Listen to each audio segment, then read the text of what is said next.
going on, Magic fam? Kozan here, mustacheless, with another day not in the arena, but just another day talking about the Ikoria Lair of the Behemoths release. We have quite a few leaks out today, so I wanted to get these out to you guys as soon as I could. Before we get started, guys, feel free to hit that like button down there. It really helps with the channel and really helps to get this content out there. Also, feel free to subscribe for future videos and content such as this. With that, let's get right into it. So, for this new expansion, Wizards is bringing companions. So the companion aspect is basically your companion, whatever one you choose, goes essentially in your sideboard, and you can play it from outside of the game one time every game. So, say Karuga was your companion, they would not start in your actual starting deck, but they would start in your sideboard and you could play them from outside the game once per game. So I'll go over the companions real quick first, and then we'll get into the other leaked cards. So right now we have Karuga, Macro Sage, which is a legendary dinosaur hippo, which is interesting. So for its companion ability, your starting deck contains only cards with converted mana cost 3 or greater and land cards. Okay, so that is the companion ability, and then whenever you bring it into the battlefield from your sideboard, when it enters the battlefield, draw a card for each other permanent you control with converted mana cost 3 or greater. So, which is pretty much everything in your deck. So you will get some serious card draw with this guy. Umori the Collector, legendary ooze. Okay, so the companion ability. Each non-land card in your starting deck shares a card type. Okay. As Umori the Collector enters the battlefield, choose a card type. Spells you cast with the chosen type cost 1 less to cast. So this is an interesting one. I don't know if they mean like card type as in knights, like a knight deck or a goblin or something like that, but I did think that's what it was at first, but now I'm thinking card type as in instant, sorcery, creature, things of that sort. If that's the case, that's pretty legit. So all creatures cost 1 less to cast, or all sorceries or instants. So I'm still not 100% sure on that, but I'm pretty certain that is what Umori the Collector does. This one, an Elemental Otter, Lutri the Spell Chaser. Each non-land card in your starting deck has a different name. So, kind of like a commander deck, is what it sounds like. It has flash, and when it enters the battlefield, if you cast it, copy target instant or sorcery spell you control. You may choose new targets for that copy. Ghidorah, Doom of the Depths. This can be either be mono black, mono blue, or a Dimir deck. Demon Kraken, legendary creature. Your starting deck contains only cards with even converted mana cost. And then when Ghidorah enters the battlefield, each player puts the top 4 cards of their library into the graveyard. Put a creature card with an even converted mana cost from among those cards onto the battlefield under your control. So pretty much any of them. Any of them will go onto the battlefield that you discard. Now we get into the 2 new Planeswalkers for this set, at least the ones that they've released. There might be more, but right now we have Vivienne, and I know I'm going to get a lot of play in with this Vivienne because it's phenomenal. You may look at the top card of your library at any time, so it's kind of like Mystic Forge, but in green. You may cast creature spells from the top of your library. So this is straight up like Mystic Forge had a baby with Vivienne and made a Planeswalker. And then +1, create a 3/3 green beast creature token. Put your choice of vigilance counter, reach counter, or a trample counter on it. So this is a new thing with this new expansion as well, is instead of 1/1 counters and things of that sort, you're going to have vigilance, death touch, trample, reach counters that you can put on creatures, which is pretty nice. I'm pretty excited to try that out. -2, when you cast your next creature spell this turn, search your library for a creature card with lesser converted mana cost. Put it onto the battlefield, then shuffle your library. Fantastic Planeswalker. I am excited to play this one, guys. And then the other Planeswalker is Luca, Copper Code Outcast. +1, exile the top 3 cards of your library. Creature cards exiled this way gain. You may cast this card from exile as long as you control a Luca Planeswalker. So he's kind of like his ability is kind of like an escape to the wilds, but they don't go away after every turn. They just stay there in exile, and as long as he's out on the battlefield, you can play those cards, which is pretty nice because in red especially, you run into dry spells of drawing sometimes. So that's a good little +1 ability.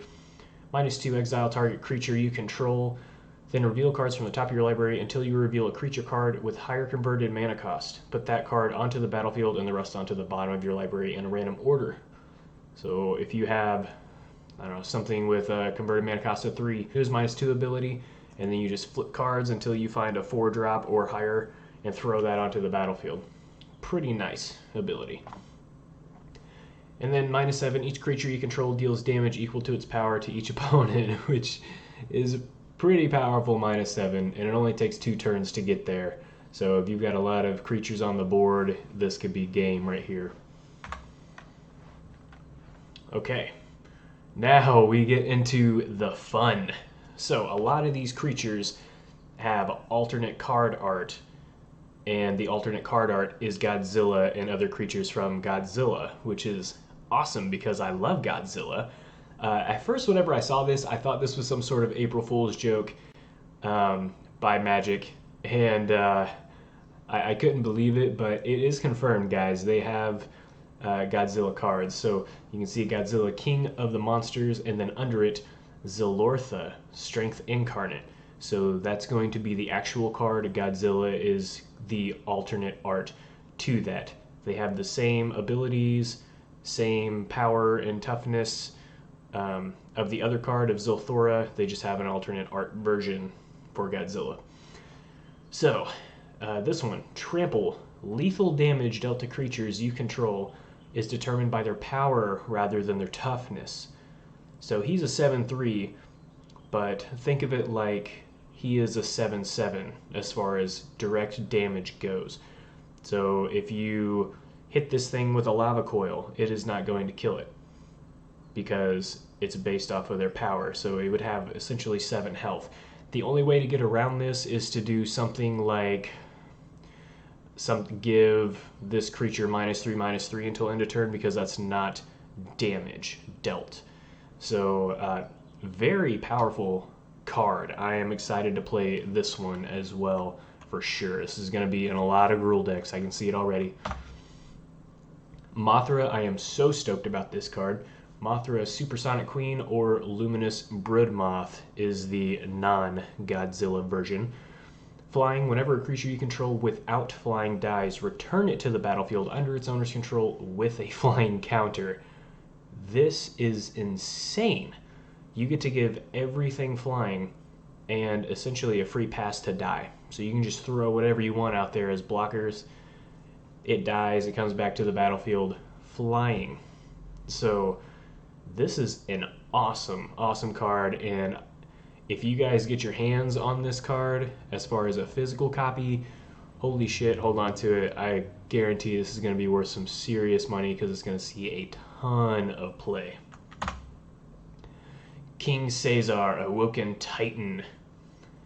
And so this is a legendary creature, dinosaur cat. And here we go. Here's the first one for Mutate. So this is another thing they're bringing with this expansion is Mutate. So you can, basically for mutation, how it works is, say you have a creature on the battlefield and then you pay this thing's mutate cost.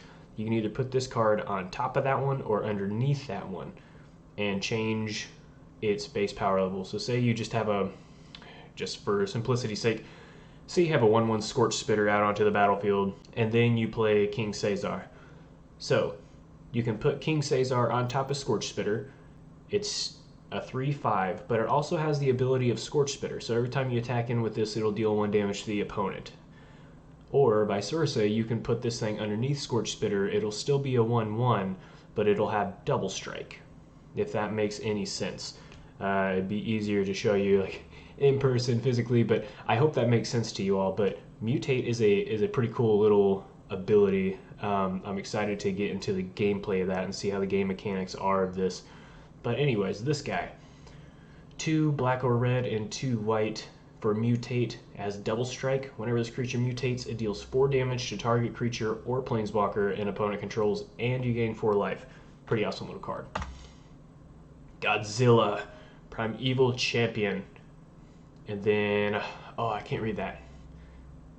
Titan something Rex is the other green one.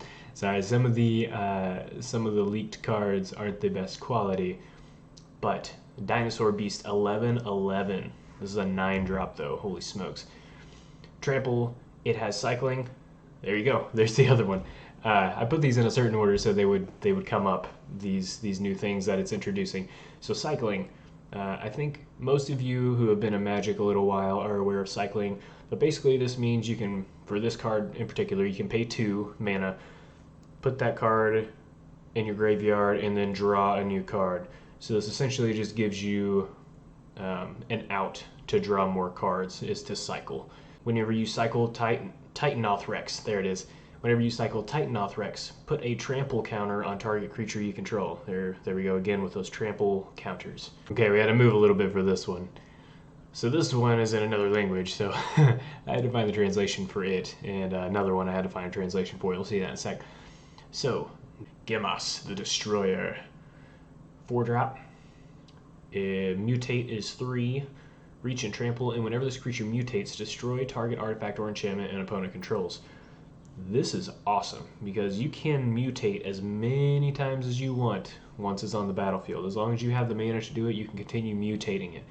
So, if you continue mutating this, you can just constantly destroy all of these enchantment creatures from Theros, Lucky Clovers, Witches' Ovens, all of that. So I think this guy is going to see a ton of play in green, for sure. Alright, now we got King Caesar, Ancient Guardian. It's a 4-drop. And the original card for this, not the Godzilla art, is Huntmaster Tiger. To mutate it is 3. Whenever this creature mutates, other creatures you control get +X/+X until end of turn, where X is the number of this creature's mutations. So like say, you can mutate as many times as you have the mana and as many times as this is on the battlefield. So if you just mutate this constantly, every time it mutates, another one of your creatures gets +X/+X, and that just keeps going up and up and up. Pretty cool little card. Ghidorah, one of my absolute favorites from Godzilla. So, mutate is 6. Flying and trample. Whenever this creature mutates, exile cards from the top of your library until you exile a non-land permanent card. Put that card onto the battlefield or in your hand, so you have an option. And it's the 6/6 flyer. Awesome card. And then right there is the original for Ghidorah. There's the original. Found that one there. Alright, now we're going into commons, uncommons, and things of that sort based off of color. So Cloud Piercer, mutate a 4, reach, and whenever this creature mutates, you may discard a card. If you do, draw a card. So this is nice because you can give any one of your creatures reach with this once you mutate it with another. And the nice thing is, I read that if you try and mutate a creature and you're not able to, it'll automatically resolve and become its own creature onto the battlefield, so you don't have to worry about that. Drannith Stinger. Whenever you cycle another card, Drannith Stinger deals 1 damage to each opponent. Costs 1 to cycle. Pacifism. We're all aware of Pacifism, but it got some new art. I like this art here. Freaking butterfly just pacifying this giant-ass dinosaur. Huntmaster Liger. Mutate is 3. Whenever this creature mutates, other creatures you control get +X/+X until end of turn, where X is the number of times this creature has mutated. So that Liger is very similar to King Caesar, and I think they would work really well together and have some great synergy going on. So there are your white cards. Bristling Boar. Can't be blocked by more than 1 creature. So this would be nice to mutate onto with a creature. That way it can't be blocked. Like a big guy that has a lot of power and some trample can't be blocked by multiple creatures. Mosscoat, Goriak, Vigilance 2/4. Fully grown, target creature gets +3/+3 until end of turn. Put a trample counter on it. So not nearly as good as Giant Growth +3/+3, but this one gives you trample. So maybe mostly Giant Growth and have one or two of these in there to get your creatures trample. Zagoth Mamba. Whenever this creature mutates, target creature an opponent controls gets -2/-2 until end of turn. Pretty cool little ability. Nice little 1/1. Surprised this thing doesn't have Death Touch, if I'm being real. Gloom Pangolin. There's just a 1/5 3-drop here. Grim Dancer. Grim Dancer enters the battlefield with your choice of 2 different counters on it from among Menace, Death Touch, and Lifelink. That's insane. It's a 3-drop 3/3, and it comes in with either Menace, Death Touch, Lifelink, Death Touch, or Lifelink, Menace. What? This is going to see a lot of play. Poliwag Symbiote. Each creature spell you cast costs 1 less to cast if it has Mutate. That's pretty cool. Whenever you cast a creature spell, if it has Mutate, draw a card, then discard a card. Alright guys, and with that, we're back to Keruga. So if you like this content, feel free to subscribe for future videos. Hit that like button down there. It really helps out the channel. And guys, leave in the comments what you're most excited about. I think me personally, I'm most excited about the Godzilla cards because I'm just a huge Godzilla fan. Yeah, with that guys, I will try and bring you more spoilers as they come out, as well as more arena gameplay. Catch you all later, Planeswalkers.